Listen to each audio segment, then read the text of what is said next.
On a produit le film I Am the People, Je suis le peuple, parce que Olema Production, qui est donc notre société de production basée à Lyon en France, travaille beaucoup sur des projets entre la France et le monde arabe.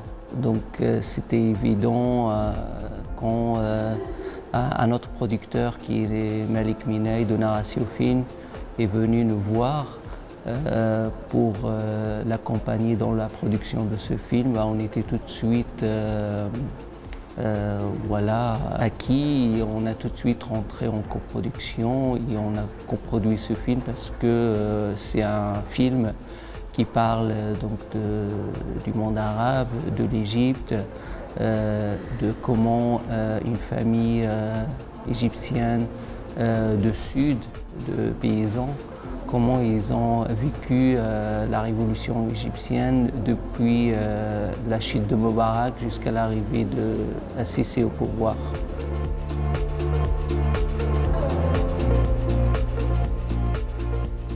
Ce qui était le plus dur, c'est le montage. Parce que le film il a été tourné sur 4 ans. On avait presque 400 heures de rush, donc c'était énorme. Il fallait donc faire un film qui à la fois raconte l'histoire, la vie de cette famille, de Faraj et de sa famille, raconter aussi les événements politiques et aussi raconter l'histoire de la réalisatrice et sa relation avec cette famille. Donc on avait beaucoup de matière et il fallait trouver le film dans tout ça. Et ça nous a pris beaucoup de temps, beaucoup d'énergie. En termes de temps, c'était vraiment énorme et c'était pas facile, que ce soit pour nous les producteurs, que ce soit pour la réalisatrice, pour les monteuses. C'était pas facile de trouver cette structure, la structure la plus adaptée à cette histoire.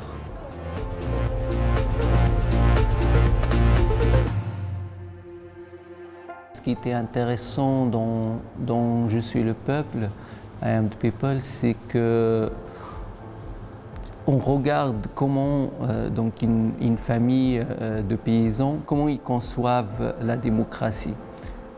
C'est-à-dire, c'est l'Égypte, les Égyptiens, ils ont vécu sous un régime qu'on peut dire totalitaire, mais pas vraiment, sous un régime gouverné par l'armée depuis la révolution nassérienne, donc depuis les années 50.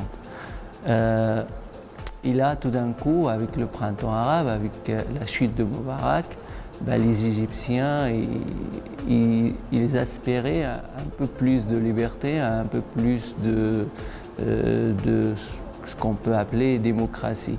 Et voilà, ça veut dire le film accompagne cette joie d'avoir enfin des élections libres et de voir comment les gens, les paysans, les médias dont on ne parle pas, comment eux, ils ont vécu cette expérience de révolution et d'élection, une sorte de démocratie comme ça.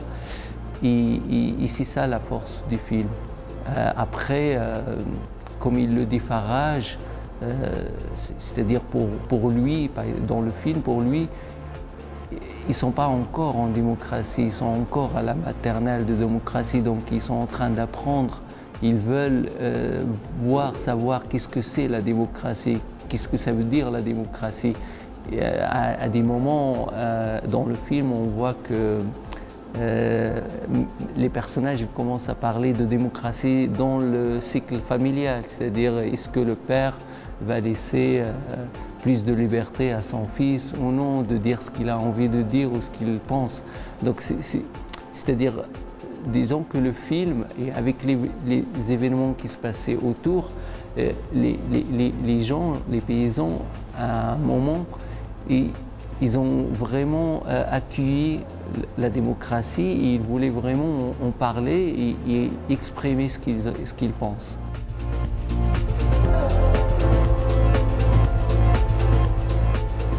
Donc Faraj et la famille, ils ont vu le film chez eux d'abord. Et après, on a organisé aussi une projection à l'Institut français du Caire où on a invité donc Faraj pour voilà, répondre aux questions du public égyptien.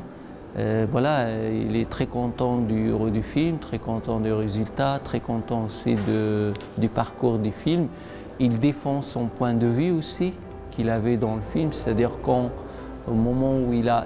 C'était une surprise même, c'est-à-dire le film était une surprise même pour les Égyptiens qui vivaient au Caire.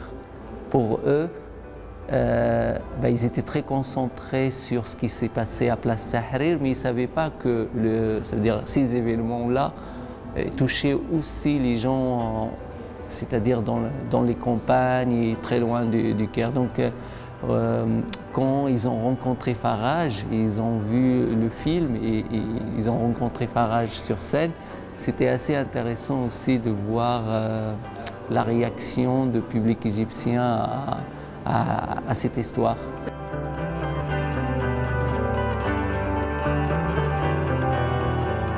Ils ont beaucoup aimé, ils ont beaucoup aimé. Ils ont aimé parce que ça leur a donné une autre image de leur pays, une autre image aussi de leurs concitoyens qui sont souvent négligés des médias. C'est-à-dire les médias, que ce soit égyptiens ou internationaux, ne donnent jamais la parole à ces paysans qui vivent loin de la capitale, loin du centre des événements. Et là, tout d'un coup, ils découvrent un personnage qui est Faraj, sa famille et leur vie et leur réaction à ce qui s'est passé dans le pays pendant 4 ans. Donc ils étaient très touchés, très aussi surpris.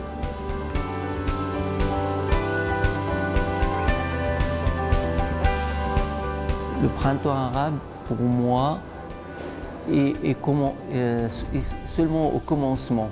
C'est-à-dire le printemps arabe, il a que commencé. Ce n'est pas encore fini. C'est-à-dire même ce qui se passe avec les réfugiés syriens, c'est encore dans le début, parce que les pays arabes sortent d'une longue dictature ou de système dictatoriaux qui date de très longtemps. Donc la révolution ne va pas arriver tout d'un coup et les choses ne vont pas changer tout d'un coup. Il faut du temps et ce temps-là va durer et ça ne va pas être facile de changer les choses. Donc voilà, le printemps arabe continue avec ce qui se passe dans le monde arabe.